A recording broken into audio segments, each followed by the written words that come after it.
So how do we acknowledge God? How do we acknowledge a sovereign God? Well, before we can acknowledge Him truly for who He is, we must understand the gospel. We must understand, as we just talked about, in the garden, this covenant is broken, and we're separated from God by this chasm, and we cannot climb out of it. And there's nothing that we can do to make it back to God. That you contribute nothing to your salvation but your sin. That we're lost. That we're stuck.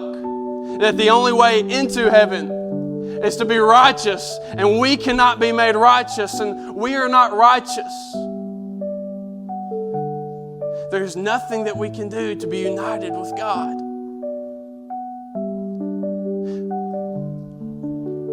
But He steps into the flames. But He takes on flesh, fully God, fully man. He becomes sin who knew no sin, that we might become the righteousness of God. That He takes on God's wrath that we deserved. That He dies on a tree. That He's slaughtered for the sins of the entire world. So that God then sees us as satisfied. So that God then sees us as if we live this perfect life that Jesus lived, because He substituted us. And that's the God that we serve. And we should preach that truth every Sunday all across the country. And it should never get old to us.